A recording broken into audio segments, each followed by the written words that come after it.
I think like we're only scratching the surface right now on AI, but I do think we got to be unafraid to use it and, of course, use it safely. There's definitely something on shifting humans to higher order tasks. And how do we do that? And how do we have more flexible organizational models at using technology as a benefit?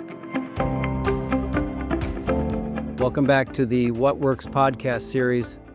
Today, Kathy Nderi speaks with Suzanne McGovern, former CHRO of Ipsy, about her journey to becoming a leading CHRO. The two have a fascinating conversation about the role of AI in transforming HR, how a consulting and tech background like Suzanne's has influenced her strategic approach, and the ever-evolving landscape of HR leadership. Let's get to it. Suzanne, welcome to the What Works podcast. Thank you for having me, Kathy. Great to be here. Thanks for joining us. We have a great agenda planned out, so let's jump right in. First, we want to start with you. We want to hear about Suzanne and what's your background? How did you get to where you are today, which is in the CHRO role? Tell us a little bit about that. Oh, great question. So I will touch on education really quickly and then my kind of corporate career. So I started in university doing economic history, and I graduated with a master's there. Quickly discovered I couldn't get a job. So this was back in Scotland in the UK a long time ago. And I did a master's in IT. Super hard. I did more work in that 1 year in my second master's than my other 4 years put together because I wasn't an IT person. I was working with software engineers and people who had computing backgrounds. So super tough, but really helpful. And that got me to my first work gig, which was at PwC in London in consulting, so much like yourself, Kathy. So I implemented large-scale systems implementation with, big people change aspects in the UK, in Europe, and globally, and then laterally in the Bay Area. So fast forward, I was in the Bay Area and IBM Consulting bought PwC. And so I was consulting in the Bay Area, had my first daughter, and she was a baby. And even though I was consulting locally, I was on the highway at 7 a.m, home at, 9 p.m, and didn't see her awake. And so I took a very difficult career decision to go internal. So I started working internally in learning and knowledge, it was called at the time, in the people space, and really found my passion there and had a major career kind of change. And a few years into this, my CHRO at the time, sort of said, what do you want to do? Do you want to go back to management consultancy or do you want to stay in the HR space? I had said, right, I want to stay in the HR space. And she said, okay, you have to do a really large HR business partner role, which is what I did. So I looked after North America HR for IBM Consulting, did that for a couple of years. And then was promoted to executive and went to New York and ran leadership learning and inclusion for IBM Consulting and also the talent transformation. So really long career there, super fun, but we weren't loving New York. And so that's when a company called Splunk, a data software company, came knocking. I hadn't done hypergrowth before, so that was super fun. Did that for a couple of years, more on the DEI and talent spaces. So we doubled our headcount, doubled our revenue in 2 years. So super wild ride. And then from there, I moved from Splunk to a company called Ipsy, which is an online beauty platform. It's private equity backed, pre-IPO'd, never done that before. $1 billion in revenue, always profitable, but full stack HR. So that was my journey on to CHRO. Wow, what a great journey. How do you see the role of the CHRO changing, or do you see the role of the CHRO changing? Oh, yes. I think it really is evolving. And the rate of pace and change has been so dramatic, particularly since 2020, since COVID. And I do think the folks in the role are becoming much more what I would call outside in thinkers rather than inside out, more kind of business leaders who happen to have expertise in people, talent, and culture and are really passionate about those spaces and all about employee experience.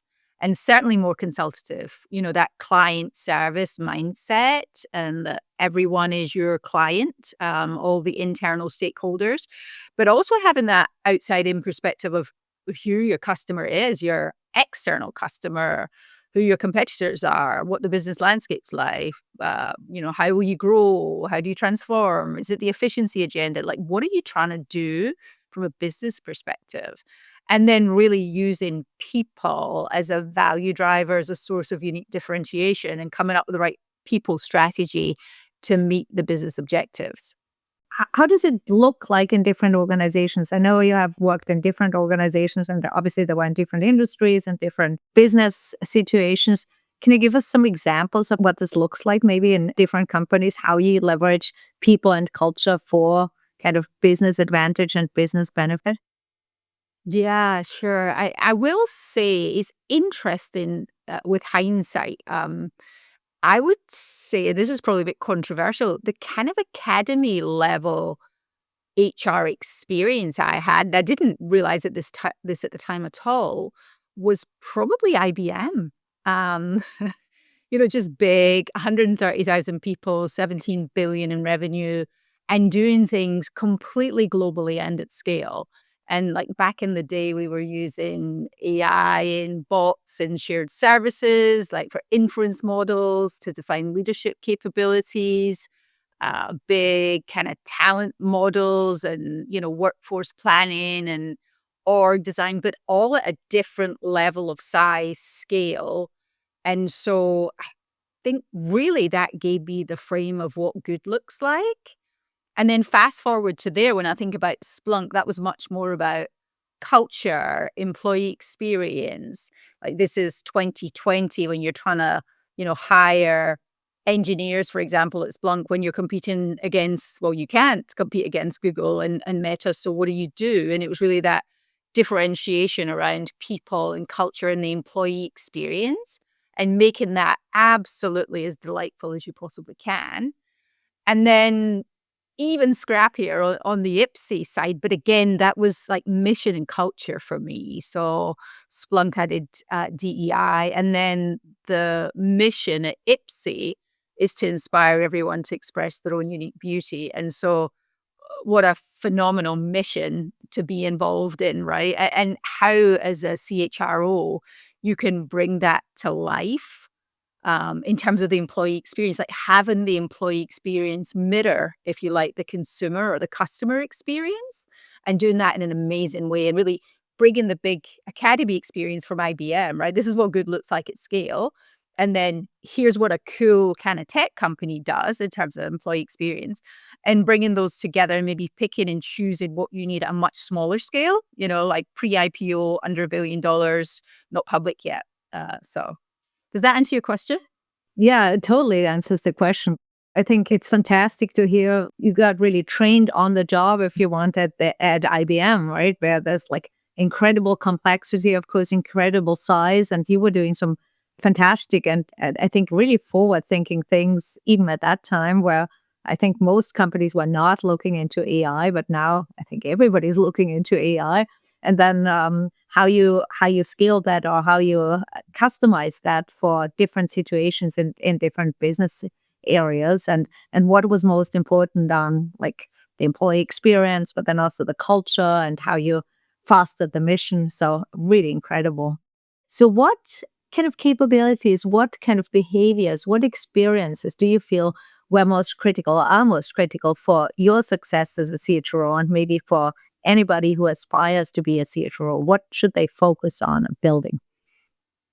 It's a great question. I would say, like, again, leaning into like how the role is evolving. So building that consulting muscle, being consultative, being a business leader, first and foremost, with expertise in people and talent and culture. So, like, if you haven't done it, could you get a rotation, like maybe in another functional area?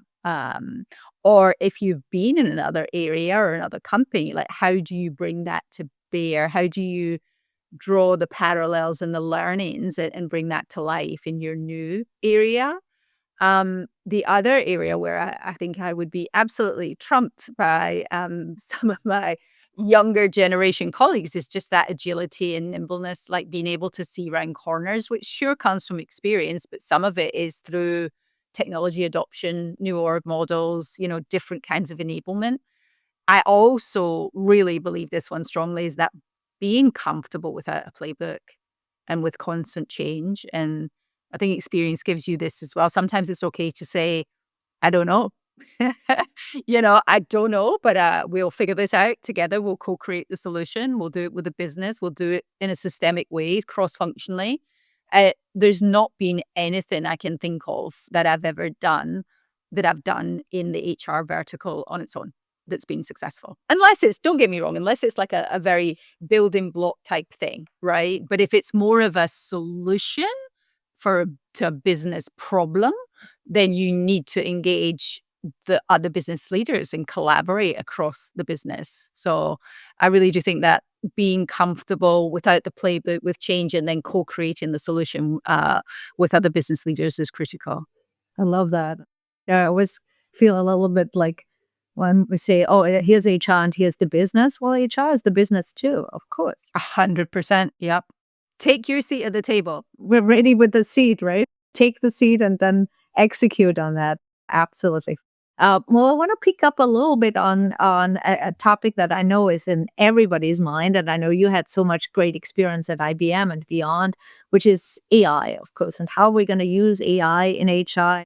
What's your take on where this is going and what the CHRO's role in AI in HR is?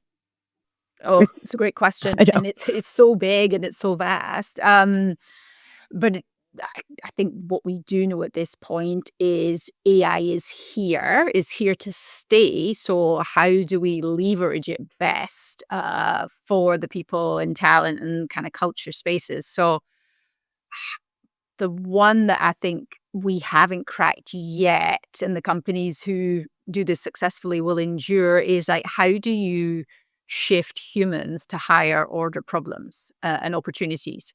And how do you get the machines, the AIs or the agents, to do some of the very manual tasks? But also thinking about AI not just as cost takeouts and efficiencies, again, like how do you maybe use it for the growth agenda as well? And flexible org models and thinking about, some of my workforce are going to be AI agents in the future as well as humans. And, so really interesting. I'm fascinated because I sit on an advisory board right now and we look at HR tech companies and everything that's coming is AI. So we reviewed a talent acquisition tool with AI and like I kind of, leveraged this a little bit. Like things like background checks and like standardizing job descriptions and stuff. But this is actually interviewing.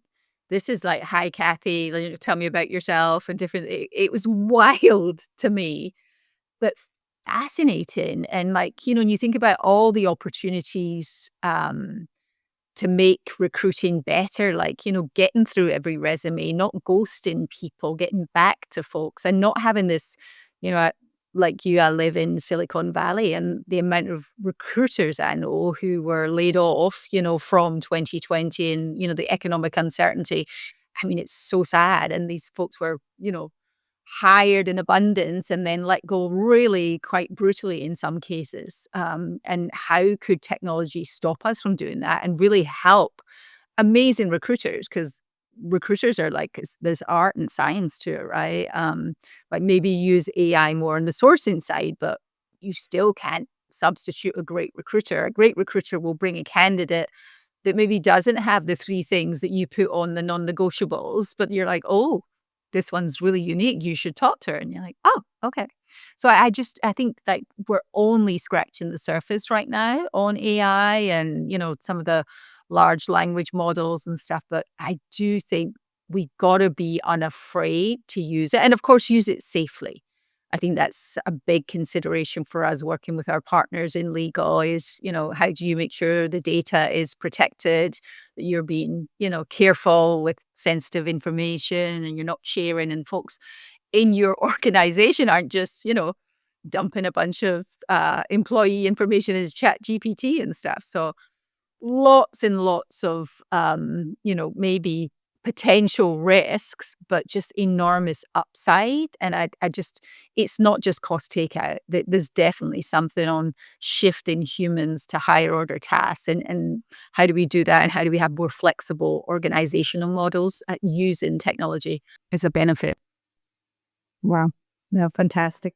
Well, the other topic that's on everybody's mind, and we hear so much about it, and I know you have some great experience on that too, is the question of, should we continue as an organization? Should we continue to be remote? What about hybrid work? What about return to office? And every day it seems like there's new news from companies that say, well, everybody has to come back to the office, and then employees revolt, and then they have to backpedal on that. How do you see this happen? And maybe some examples also how you worked on that in your company. So at Ipsy, I was given facilities as well as the people team, which makes a lot of sense when you think about employee experience. So, and I'm probably exaggerating to make a point, but if I was given facilities on the Friday, on the Tuesday, it was like, okay, you're going to have to close some offices now because people aren't coming back in. And you're like, yay, okay, that's not difficult at all. It's like, oh my goodness, that's a tough one. But we try, I mean, after the initial being paralyzed with, oh my goodness, no playbook, what do we do now? Figure this one out, was kind of like, all right, what is one of our non-negotiables? Well, it was culture. And instead of calling it the future of work, we called it the now of work, because we're like, this isn't the future, this is happening now. Like, how do we figure this out? And again, it was like co-creating with the business. I'm really proud to say that while we closed offices, we managed to improve employee engagement throughout, and really intentional about being as transparent as we could be without, instituting business risk, and being very open that we hadn't figured it all out yet, but we were, figuring it out as we go. So I think the pendulum is swinging again, right? And as a student of history, it doesn't really surprise me, but I do think the companies who get this right will trust each other.